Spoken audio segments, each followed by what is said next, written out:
Hello GP fans, selamat malam. Bagaimana nih kabar kalian semua setelah menyaksikan GP Portugal 2 hari lalu?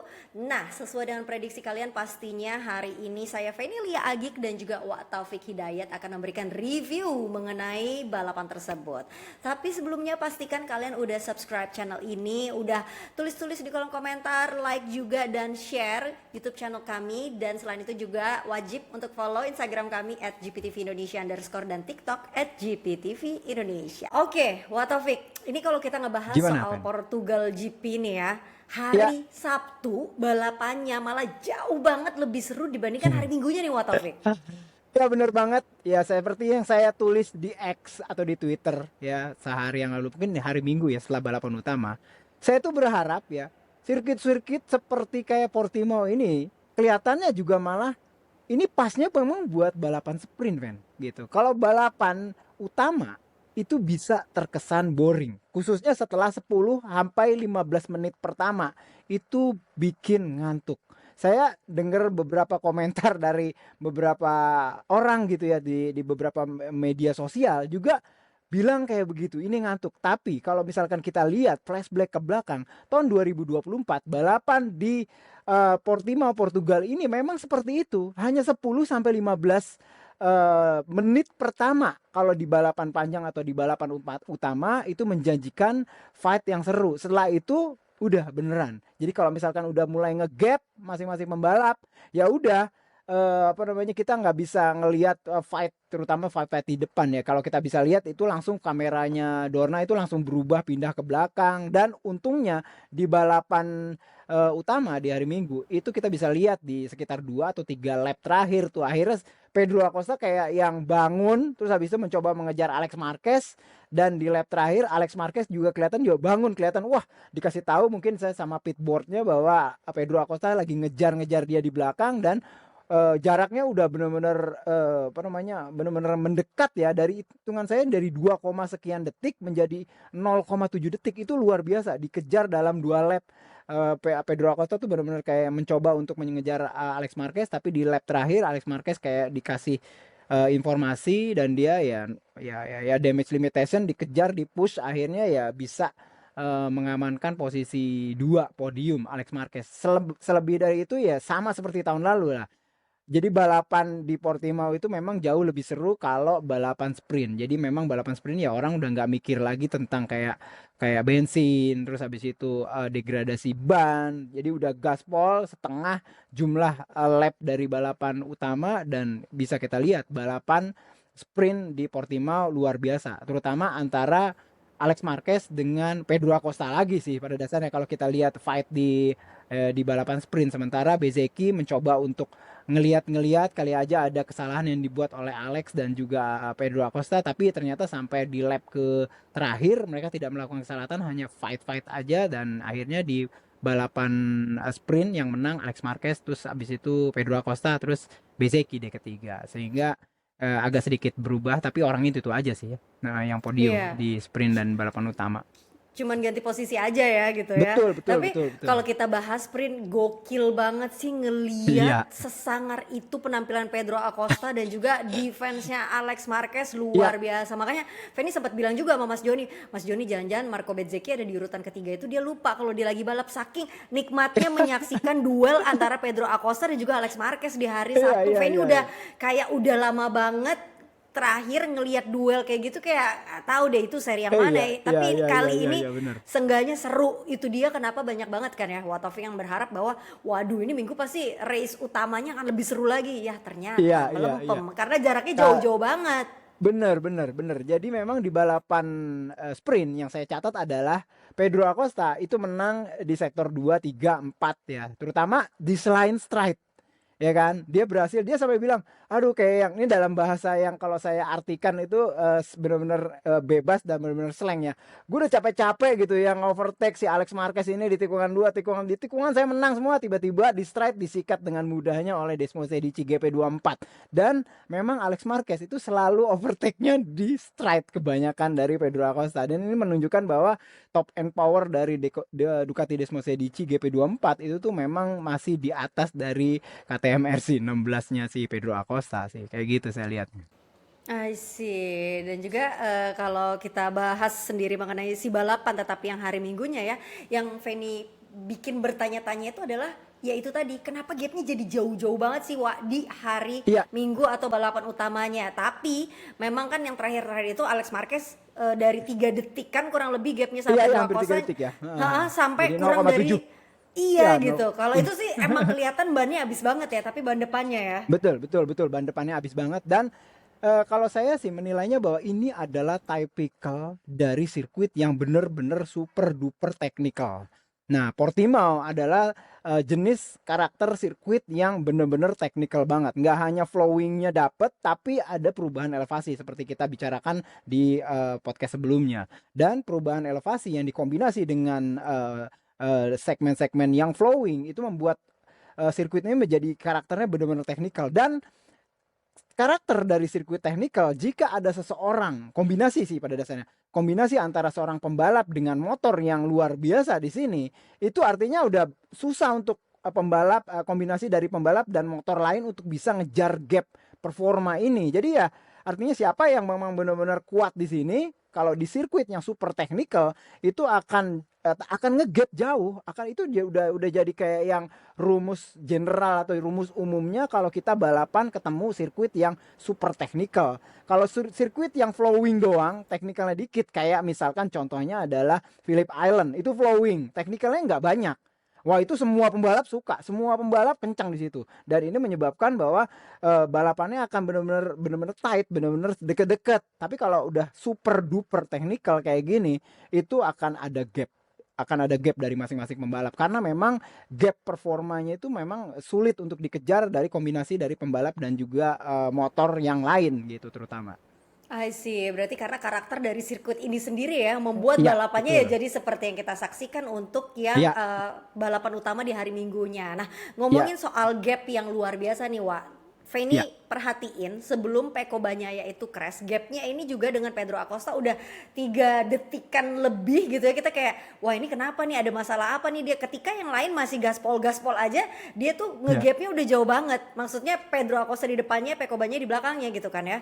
Nah, iya, iya, tapi betul, betul. yang jadi masalah satu adalah ada masalah apa lagi Feni sampai udah nggak tahu lagi gimana caranya bertanya gitu ya Wak Taufik. Ada masalah apa lagi sebelum jatuh dengan motornya Peko Bagnaia sampai Iya, iya, akhirnya dia iya. jatuh dan juga sempat berkaca-kaca juga kan matanya pada saat disorot kamera kan. Ah, ah, ah, ah. Jadi memang secara umum memang seperti kayak yang Peko Bagnaia bilang di beberapa seri sebelumnya. Jadi memang dia sudah bilang bahwa dia tidak akan ngomongin masalah teknis.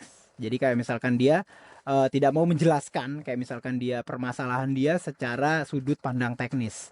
Dia meminta semua kalau mau meminta pertanyaan tersebut itu larinya ke arah Gigi Dalinya. Tapi tetap sih kalau saya lihat adalah kepercayaan dia, gitu kayak kepedean dia terhadap front end-nya itu memang benar-benar kembali lagi bermasalah di sini ya di sirkuit Portimao. Kalau saya sih ngeliatnya juga cukup make sense ya karena sirkuit dengan perubahan elevasi itu bisa membuat kondisi grip dari ban depan itu nggak akan selalu sama gitu. Jadi artinya gini, ada banyak titik-titik akselerasi, ada titik di mana dia harus kayak masuki waterfall turun ke bawah dan membuat motor itu mau nggak mau ban depannya akan berada di atas track gitu kan, akhirnya sedikit terbang gitu ya atau sedikit wheelie dan ini menyebabkan memang ada banyak banget sih titik-titik di mana Peko Bagnaia itu akan punya permasalahan dengan kepercayaan diri terhadap atau confident dia terhadap front end. Front end itu artinya semuanya sih, nggak hanya ban, tapi hubungan antara ban, suspensi dan juga pengereman terutama di depan dan termasuk juga handling.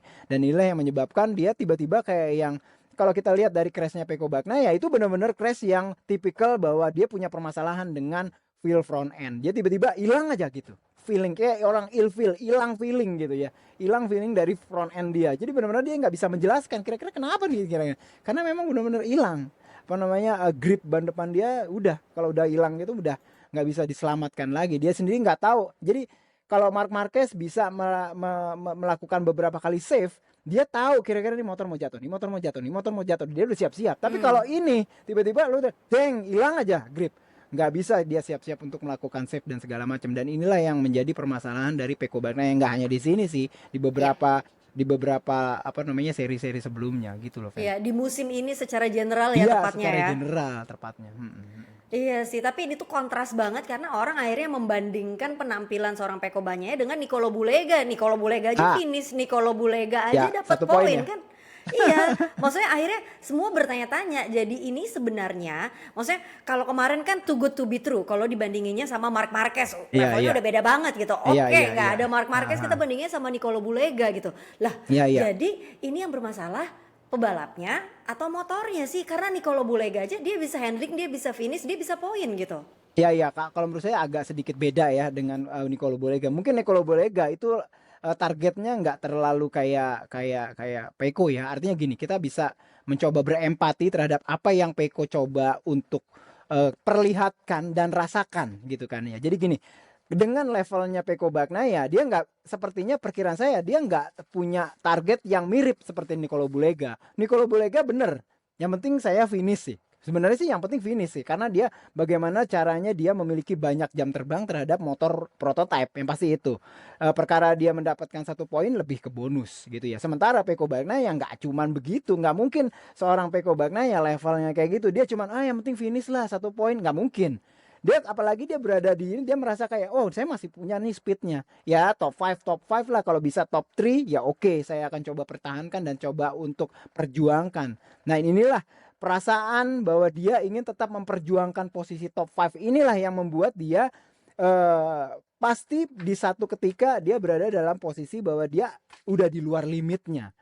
Ya, kalau misalkan kita lihat mungkin ya luar limitnya mungkin karena degradasi ban juga nggak akan sama dari awal sampai akhir, dan dia ketika itu ya pasti ada limitnya dia, terlepas dari faktor-faktor sebelumnya bahwa si Peko Bagnaia itu punya permasalahan dengan feeling front end dia, cuman ya pasti ada perubahannya juga dengan kayak grip ban depan atau grip ban belakang yang sudah mulai habis. Cuman ya itu balik lagi secara pribadi dia pasti punya target yang berbeda dengan Nicolo Bulega yang mungkin hanya sekedar asal finish di debut pertamanya di MotoGP, tapi Peko Bagnaia ya nggak mungkin seperti itu. Dia harus kalau memang dia merasa dia cukup cepat, dia pasti harus berusaha untuk bisa top 10, top 5 atau top 3. Jadi itulah yang membedakan antara Peko Bagnaia dan juga Nicolo Bulega. Tapi kalau misalkan contohnya gini, kalau misalkan Peko Bagnaia punya sama persis feel-nya seperti Nicolo Bulega, saya yakin finish. Saya yakin finish 12 kah 11 yakin saya. Artinya ada sesuatu yang nggak perlu harus dia push abis-abisan sampai ke limit si Peko Bagnaia gitu loh. Tapi karena dia berusaha punya target di posisi top 5, top 10, itulah yang membuat dia mau nggak mau harus mendekati limit tersebut, dan inilah yang menyebabkan dia crash gitu kalau menurut saya. Oke, point of Dapat view ya yang kira-kira menarik. Fen ya? Ya. Dapat. Point of view-nya menarik banget dari Wataufik karena kan pasti banyak yang bertanya kayak, "Lah, itu aja dia aja bisa yang nggak turun di MotoGP gitu kan ya." Tapi Iya, setelah top dikasih top 14 penjelasan saya yakin bisa. Kalau top 14 Peko Bagnaia bisa. Bisa finish top harusnya 14. ya. Harusnya bisa. Saya yakin bisa karena ada beberapa ya balik lagi seperti saya bilang, ada beberapa limit-limit yang pasti dia akan lebih mundurin kalau top 14. Top 15, top 14, top 10, kalau top 6, tapi karena dia masih punya pengen, wah gua harus top 5 nih. Jadi dia harus melewati deket-deket tipis-tipis gitu ya dengan jurang dari Ya. limit tersebut udah pasti, dan akhirnya ya mau nggak mau ketika satu titik dia beririsan dengan limit tersebut, akhirnya ya crash kayak gitu.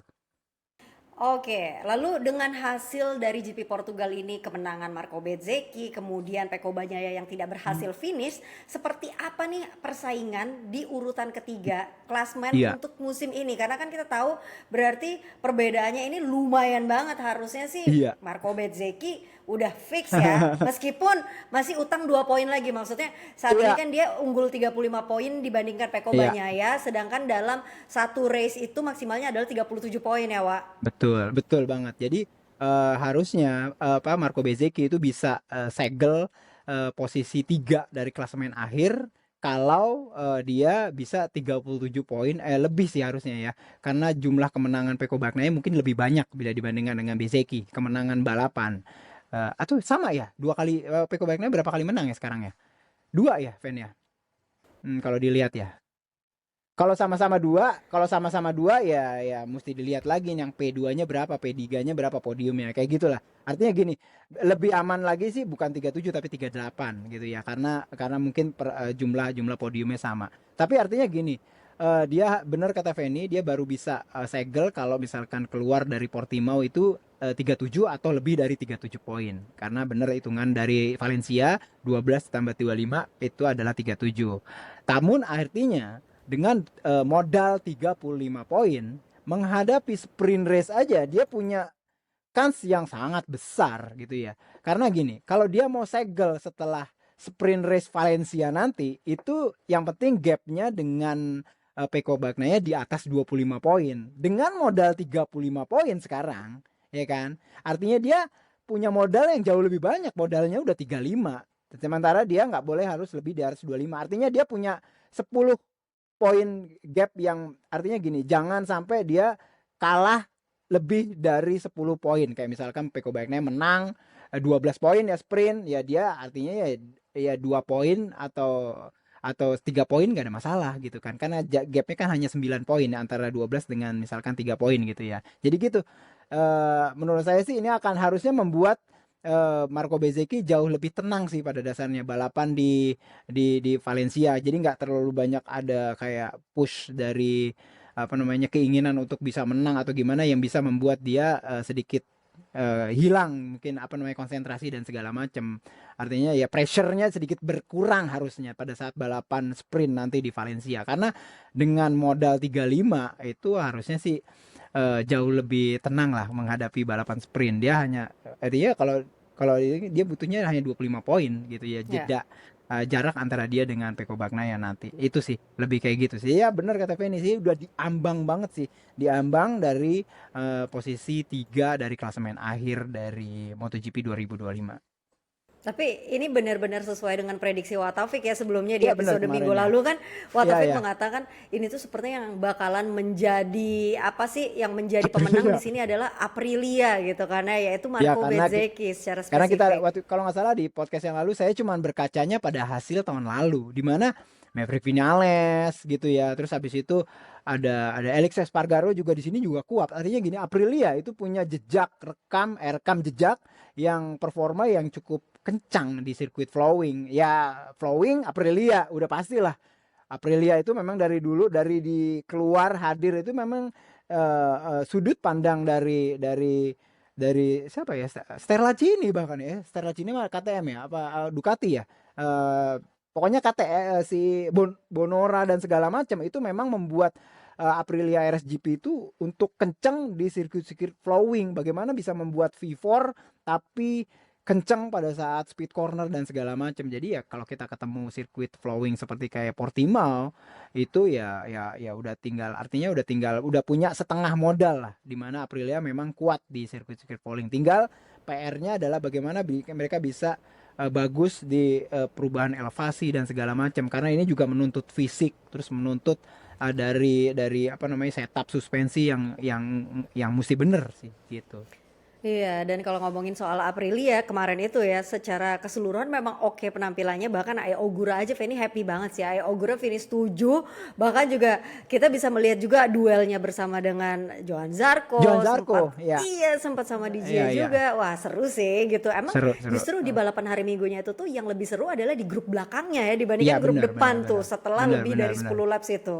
Iya iya iya bener banget kalau Feni. Jadi memang secara umum sih ya sayangnya aja kita nggak bisa melihat sosok Raul Fernandez ya. Saya yakin kalau misalkan Raul Fernandez cukup fit dan sehat di balapan ini, saya pikir dia bisa juga cukup berbicara di posisi top 10 lah perkiraan. Mungkin top Ya. 5 bahkan kalau melihat dari jejak rekamnya di beberapa race sebelum ini gitu ya, gitu. Benar sih, itu sangat memungkinkan sekali sih kalau kita Iya lihat iya dari iya. apa Dan yang rekornya pasti ini dia dalam beberapa seri. ini akan membuat Jorge Martin nonton di TV gregetan sih sebenarnya buat tahun Nah, depan. itu dia. Makanya pada saat di Park Ferme ketika Marco Bezzecchi menang gitu kan dia nelpon Iya. orang kan Alex Marqueznya kan juga kan di sprint ketika dia menang dia nelpon orang oh ternyata Marc Marquez terus gitu kita Iya. bertanya-tanya wah Marco Bezzecchi menang nih nelpon siapa apa jangan-jangan nelpon Jorge Martin ternyata pada saat MotoGP-nya posting oh ternyata nelpon nyokapnya kira nelpon Jorge Martin kan gitu.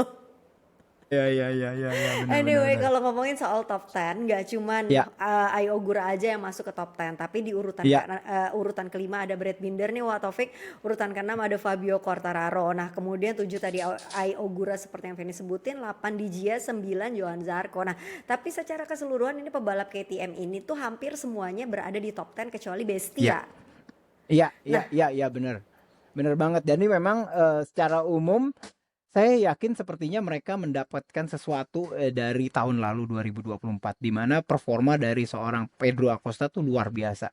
Saya sempat saya sempat ngobrol waktu itu di podcast 2024 di Trans 7 ya. Itu ngomongin bagaimana Pedro Acosta itu bisa dibilang dia menjadi benchmark baru KTM. Jadi kalau teman-teman sekalian coba cek nggak apa-apa di podcast saya dengan Feni di podcast Trans 7 MotoGP tahun 2024 pasca Portimao. Itu saya khusus ngomongin tentang Pedro Acosta. Bagaimana Pedro Acosta itu bisa menjadi benar-benar benchmark bagi KTM. Dan data-data, saya pikir data-data yang diperoleh di tahun 2024 itu terus berkembang dan ini menyebabkan, dan kalau udah pasti berkembang pasti akan disebar ke seluruh pembalap, dan inilah menyebabkan kuatnya KTM khususnya di Portimao ini benar-benar tersebar merata sih, khususnya dengan kalau saya sih kalau ngeliat Bestia sih ya dia crew chiefnya juga baru ya kalau nggak salah kan.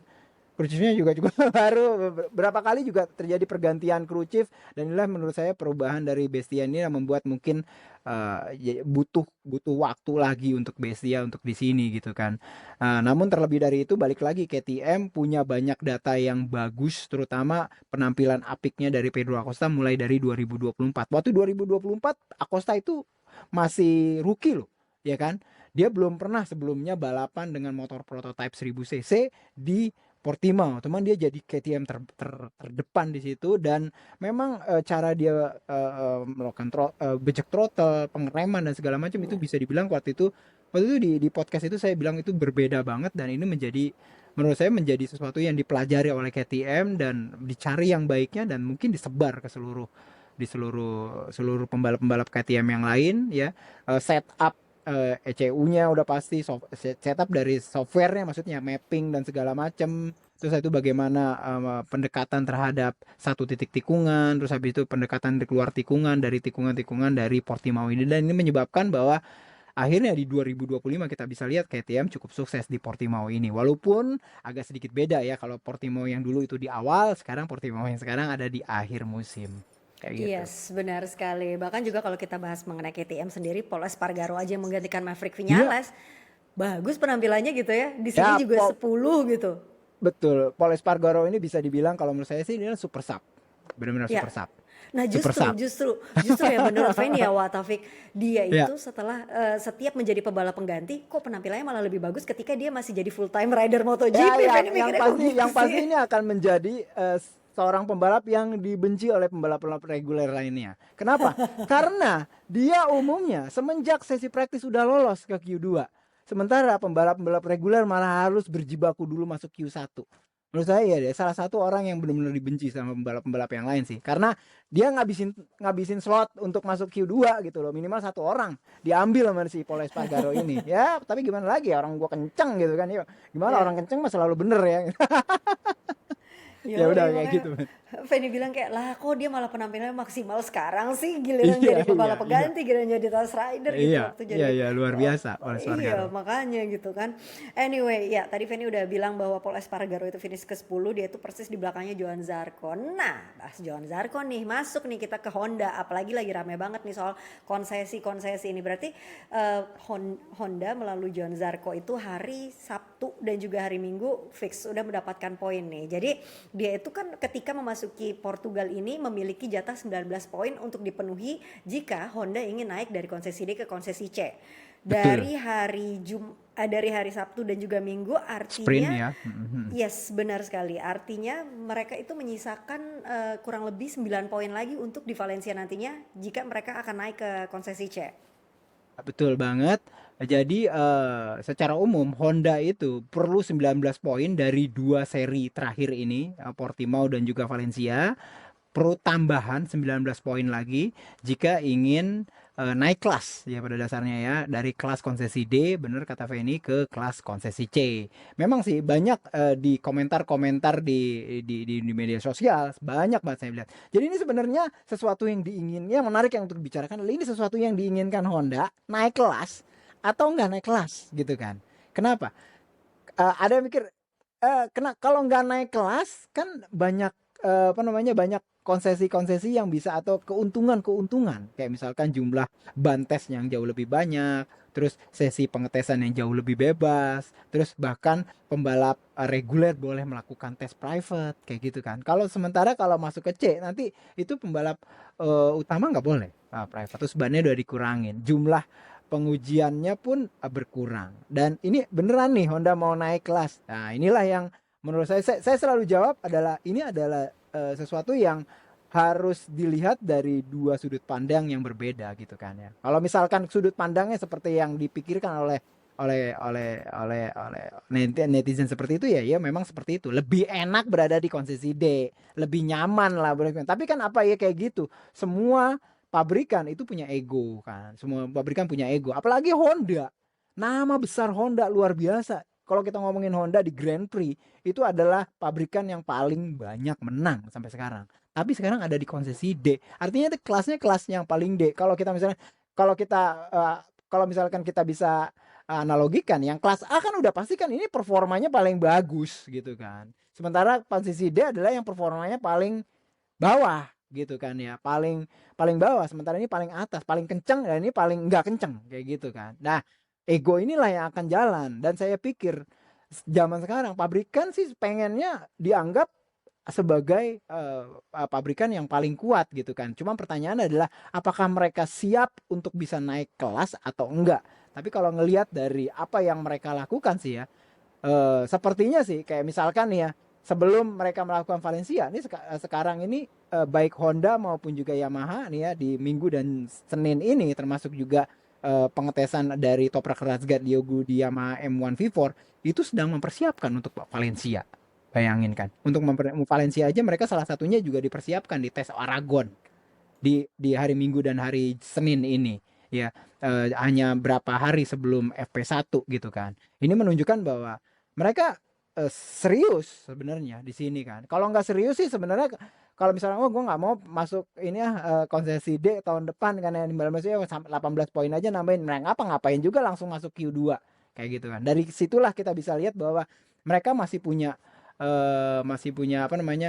keinginan untuk bisa dianggap bahwa saya ini sebenarnya tidak selemah itu pabrikannya sebagai pabrikan secara performa. Kalau saya ngelihatnya segitu, sehingga mereka tetap akan mencoba untuk maksimal di Valencia, dan saya pikir artinya nggak akan main sabun dalam tanda kutip Honda dan Yamaha. Kalau mereka merasa bahwa mereka punya kekuatan untuk bisa naik kelas, mereka akan naik kelas kayak gitu.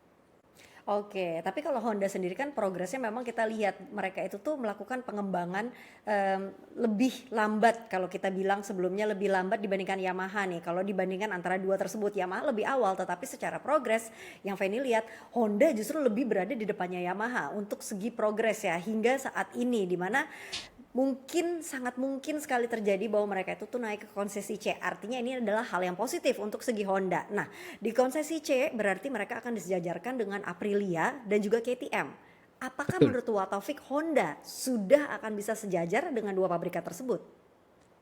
Ya, saya pikir sih cukup bisa. Artinya gini, bisa sejajar artinya gimana? Secara performa atau secara poin gitu ya nanti di tahun 2025. Saya ngelihatnya sih mereka, kalau misalkan mereka punya keinginan untuk bisa naik ke C dan mereka lakukan dan akhirnya bisa naik ke konsesi C, artinya mereka sudah siap untuk bisa compete melawan Aprilia dan juga KTM di konsesi yang kelasnya sama. Tapi dan kalau kita lihat di belakang juga, kita bisa lihat deh di beberapa race terakhir ya, 4 race terakhir lah setelah Misano, Motegi dan segala macam, Honda tuh kelihatan banget memang punya sesuatu yang lebih gitu. Dan kalau kita bisa lihat juga memang upaya mereka sih memang luar biasa sih ya.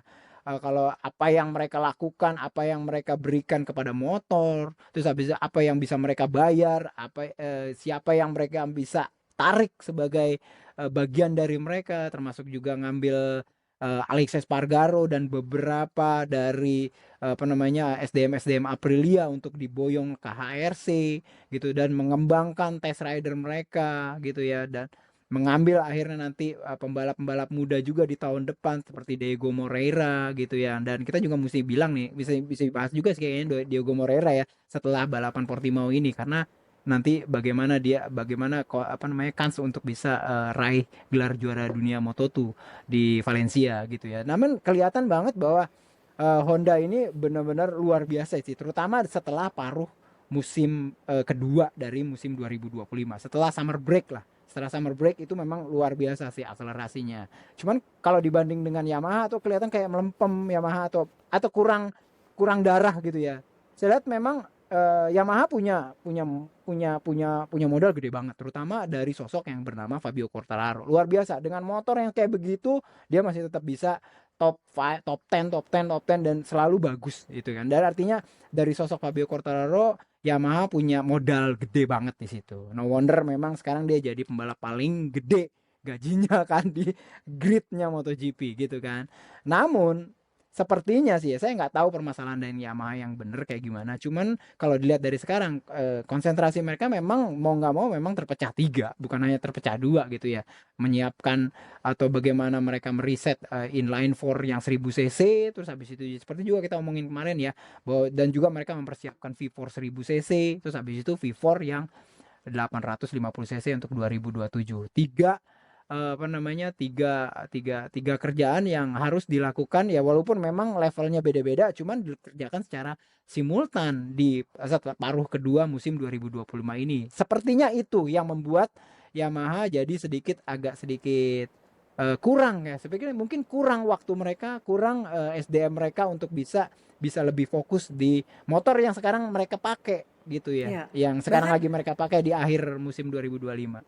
oke, jadi kalau nggak tahu ya, ini mungkin sotoy aja kali ya Feni. Tapi kalau Ya. menurut Feni, bukannya mereka kurang SDM atau gimana sih, tetapi mereka bingung sendiri karena semuanya udah bisa dibikin sama mereka. Akhirnya mereka bingung mau decide yang mana nih. Bahkan kemarin aja Toprak sendiri pun tesnya adalah M1 V4 gitu. Iya, ya, udah Alasan dipastikan itu, memang. iya kan gitu. Hari Nah, ini ya, hari Senin ini ya. iya, iya benar Iya, iya, sekali. iya. Ketika podcast ini dilakukan ya, Iya, kita iya. tapping ini, Kan. dia melakukan hal tersebut gitu. Kenapa tidak inline four gitu? Jadi Feni masih bingung nih sebenarnya arahnya Iya, kemana, iya. atau memang sudah fix kah? Oke, Iya, fix betul. V4 udah ada nih yang didesain atau gimana sih Wataufik? Sepertinya Jadi sih kayak gitu. Cuma fokusnya benar, bingung gitu. benar. Perkiraan saya adalah gini sih. Memang sepertinya kalau melihat dari apa yang didesain sama Yamaha untuk bisa memberikan toprak langsung ke ke V4, yaitu Yamaha M1 V4, sepertinya sih ini memperlihatkan bahwa strategi mereka sih sepertinya kayaknya udah fix tahun 2026 akan pakai M1 V4 buat semua pembalapnya. Toh Toprak kan akan balap di Pramac kan. Pramac aja dapat V4, nggak mungkin kan Fabio Quartararo dapat inline 4. Pasti semuanya dapat V4. Itu analoginya, cocok loginya kayak begitu. Namun ini belum menjawab kenapa tahun ini nggak terlalu kayak yang kencang banget gitu kan. Kenapa ya?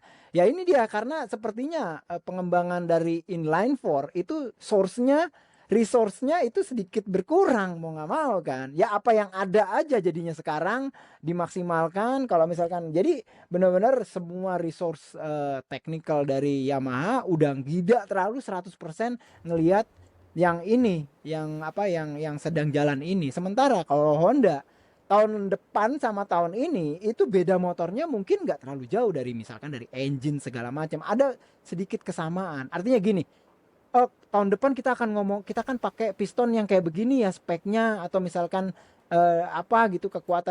kekuatan dari materialnya kayak gitu, contoh kayak gitu, atau apalah sesuatu yang diubah. Ya udah kita coba aja sekarang, kan enaknya kayak gitu ya kan, langsung udah dicoba di engine. Engine bisa diobok-obok sama mereka kan sekarang kan, ya kan, boleh dibongkar dan segala macam. Tapi Yamaha enggak kan, lah tahun depan dia V4 gitu kan, cranknya beda banget, 100% beda.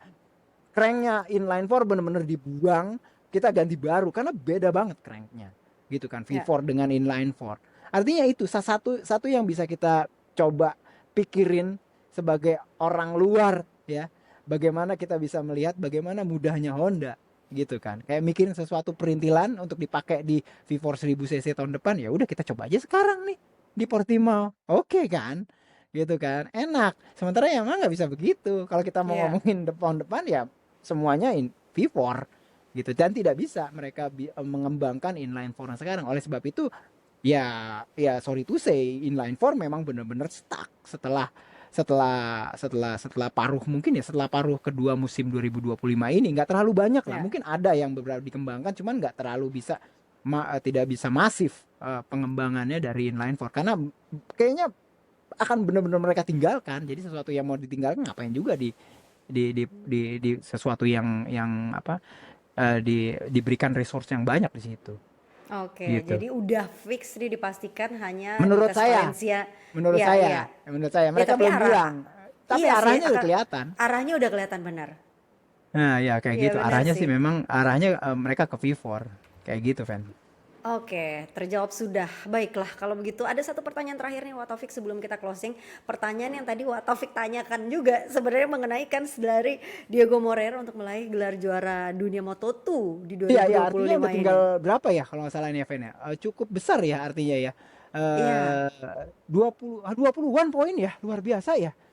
Saya lupa deh. iya, Akhirnya kan kalau nggak salah Diego Moreira kan menang di balapan utama, ya nggak cuma ada satu ya, balapan Grand Prix Moto2 di Portimao, dan Manu Gonzalez finish posisi 7, dan ini menyebabkan kalau nggak salah 20 berapa, hanya tinggal dikit ya kalau nggak salah udah 20-an.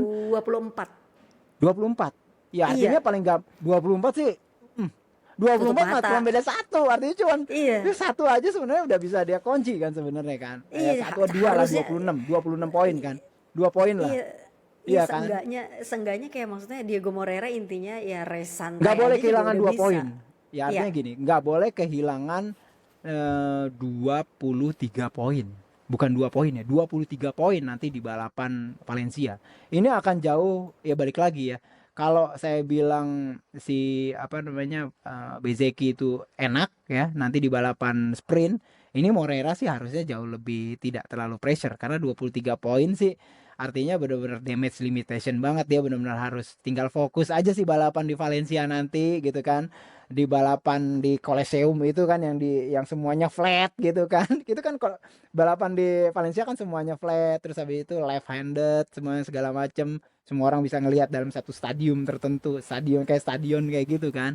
Ya udah, dia nggak boleh kehilangan 23 poin. Ini sesuatu yang menurut saya sih nggak terlalu harusnya tidak terlalu membuat pressure yang berat buat seorang Diogo Moreira yang tahun depan akan langsung balap di MotoGP. Dan menurut saya sesuatu yang ya secara show bagus ya, artinya seorang yang naik ke MotoGP itu juara dunia di Moto2, itu memang tracknya kayak begitu gitu kan, sesuatu yang memang inline banget terhadap apa yang semua inginkan gitu ya.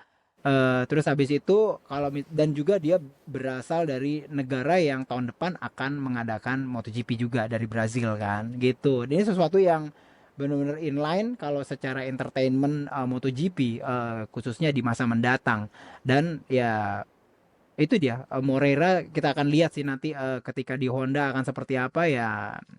Ya kalau Honda sendiri sih mungkin di tahun pertama lebih ke bagaimana Moreira bisa apa namanya bisa beradaptasi dengan cepat terhadap motor prototype dari RC213V. Tapi ya harus diingat sih, memang RC213V sekarang tidak seperti kayak di zaman Marc Marquez, mudah-mudahan ya, dimana sekarang itu jauh lebih bisa untuk mencoba bagaimana dia tuh bisa ngepas dengan semua pembalap gitu. Jadi motor masih bisa di set up untuk bisa mengikuti apa maunya pembalap, walaupun memang ya punya koridor tertentu sih. Itu sih yang saya lihat dari Moreira. Artinya pekerjaan dia sebenarnya tidak terlalu pressure-nya tidak terlalu besar. Pressure jauh lebih besar sekarang malah baliknya ke Manuel Gonzalez karena 24 poin, artinya dia harus menang.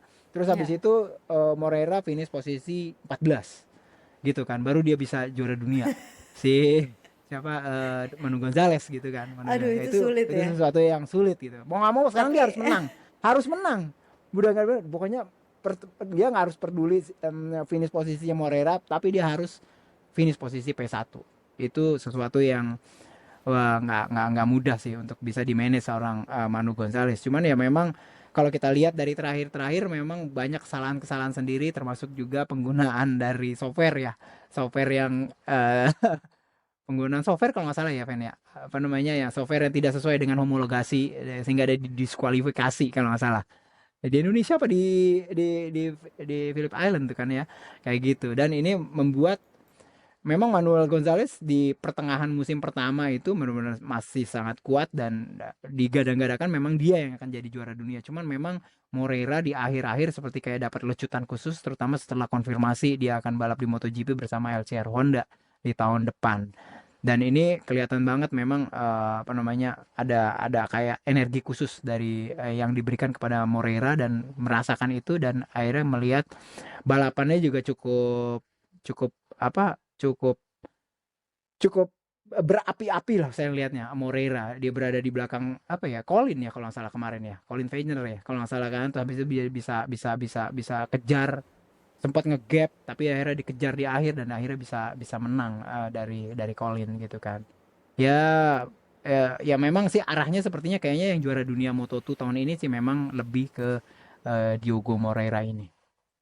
Well, semoga semoga bener ya, soalnya Fanny deg-degan gitu, maksudnya deg-degan jadi Diogo Moreira, kayak aduh jangan jatuh, justru kayak lebih pressure gitu loh maksudnya, meskipun gapnya.